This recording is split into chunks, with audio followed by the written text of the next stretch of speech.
Tonight will be the first time the Celtics and Cavs have met since the playoffs, and Jay Crowder says he'll be waiting for an apology from one J.R. Smith. Crowder's season ended in Game 4 of their playoff series when he sprained his left ACL after a serious backhand from J.R. Smith. Smith was ejected and suspended for 2 games, but hasn't yet apologized. Stephen A., should J.R. apologize tonight?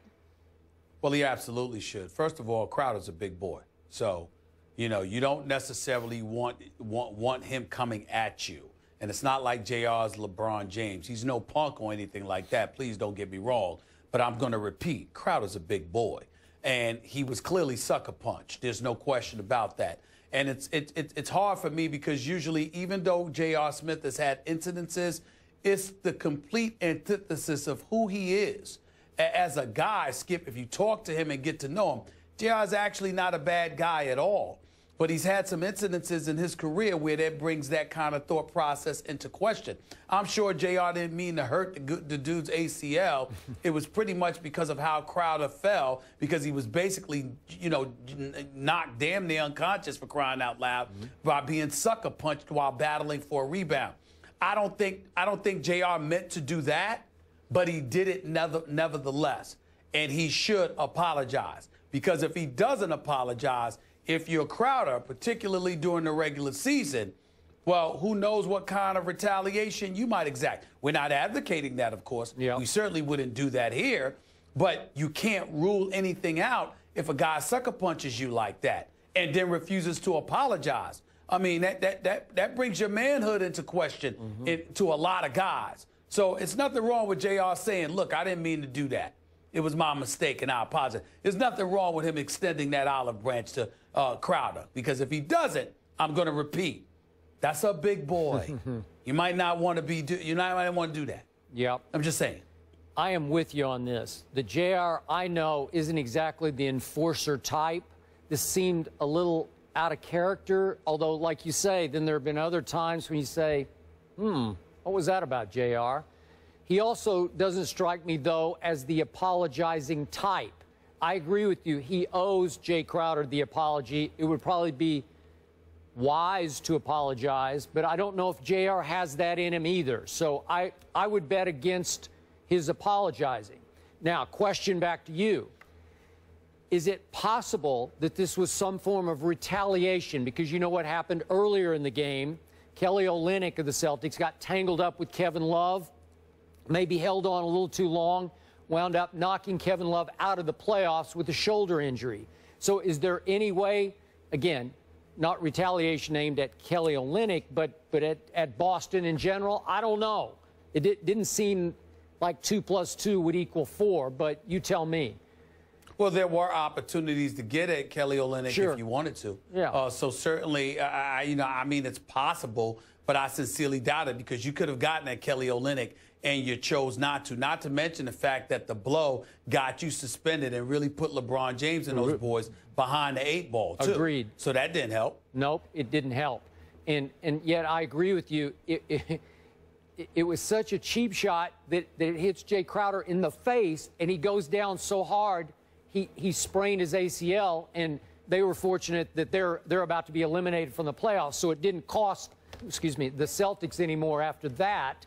But again, I don't think I've ever seen anything like that where a man got struck so hard in the face that he sprained his ACL. That's how cheap the shot was, and how violent it was. Stephen A., do you think he'll apologize? Knowing JR, it's hard to say. I would like to believe if he was asked, he'd say something along the lines, I didn't mean it. I didn't mean to do that.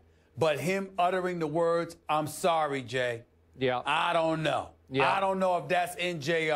I don't either. But he I don't should. think it is. And but he should. For the record, Olynyk says that he sent an apologetic text to Kevin Love and that Love answered it, so Olynyk took it as sort of quote-unquote apology accepted. At least they had some communication, but none so far between Jay Crowder and Jay. By the way, Kelly Olynyk can play a little bit. He can play. I watched him Friday night. I know, he's pretty good. He's been making big shots, and he can shoot the 3. Yeah. I love what Danny Ainge is doing in Boston. He deserves a lot of credit. That game's going to be fun tonight. Yeah. Skip. Let it go. How'd you know? I knew you were going to say it. It's okay. Let it go. Let it go. I'm not going to let it go. Saturday, are you going to be sitting or standing during the game? Both. Stephen A? Let it go, let it go, let it go. I love that rendition. Thank, Mark Wahlberg for being with us. That was fun, too. Have a great day, everybody. They'll capitalize on losses by the Bengals and Broncos this weekend to reclaim the top seed in the AFC. But the Chiefs also defeated San Diego 10-3 and extended their winning streak to 7. So right now, the Chiefs and Jets would be the 2 wild cards in the AFC, which would leave the Steelers on the outside looking in. Stephen A., you have the Chiefs missing the playoffs, correct? Yes, I do. How come? Well, listen, I just assume they're going to lose one more of their games, and I think the Steelers are going to run the table. I think the Steelers are going to beat Denver this week.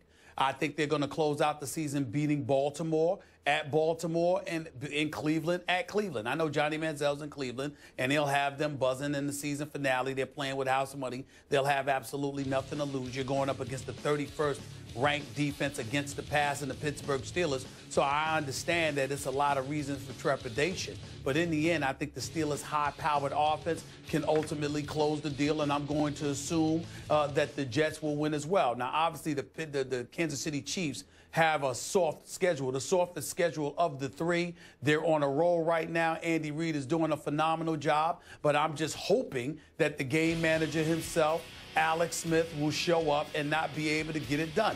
I could see the Chiefs losing Week 17 against the Raiders, although it's in Kansas City.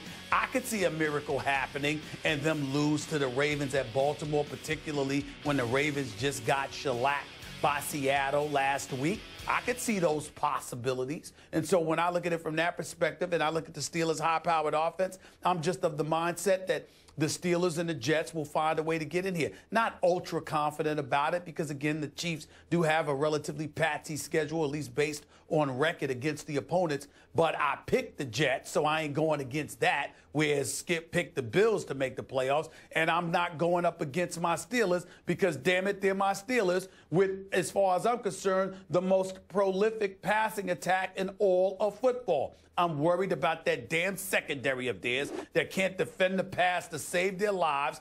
Although A.J. McCarron got intercepted, and that dance by William Gay in the end zone was the funniest dance I saw all week. But I'm going to roll with my Steelers because I'm rooting for them, because I believe in Mike Tomlin, because I believe in Big Ben Roethlisberger and Antonio Brown and Martavis Bryant and Marcus Wheaton and Heath Miller and D'Angelo Williams. I believe in this crew, and I think the Steelers will find a way to meet the Jets, they'll both find a way to make the postseason. And Kansas City, despite their great late surge, will be on the outside looking in because they'll lose one of their last 3 games. Real quick, Skip, I just wanted to mention they all have to finish 11-5 and win out for the Steelers to get in, and then the Jets would be left out of it. Okay, got it. So I believe you are viewing this situation strictly with your heart. I get you when you talk about your Steelers. I get that. I believe they'll win out. Denver, at Baltimore, at Cleveland. I just think they'll win out. I think Kansas City, a team I'm not sure we've even mentioned on this show all year. I could be wrong. I guess we talked about him after Peyton pulled off his minor miracle, yes, right? Yeah, we did it the next day. But Kansas City's won 7 straight games, Mr. Smith. And during that streak, they have taken away the football 18 times and given it away only 4 times. That's plus 14 in turnovers over a 7-game win streak. That's an astonishing stat to me. And you mentioned Alex Smith. He's not just a game manager. He is the best game manager in all of football. 15 touchdowns to only 4 interceptions. They're banging the ball with Charkandrick West out of Abilene Christian. You know, like, I don't know what they're doing, but their defense is tied with Carolina for 4th in points allowed. So that's pretty good. Now, is Kansas City going to win out at Baltimore, Cleveland, Oakland? I say yes, which brings me to your Jets, your wild card pick. Your Jets are going to lose Saturday night at Dallas, at Jerry World. They are going to lose. And after they do, they're going to come home and face the New England Patriots, led by this quarterback who wears number 12 named Tom Brady, a Jets killer. And then they finish up at my wild card pick at Buffalo in the season finale. I just think the Jets might lose out instead of win out. And if they lose out, they're going to be the odd team out of the 8 and 5s, I would say, if my math is serving me well here, and I believe it is. Well, I think everything that you just said, in all seriousness, is valid. Aside from the idiocy of them losing to Dallas in Dallas on Saturday night. We'll see. I mean, it's just a waste of our time.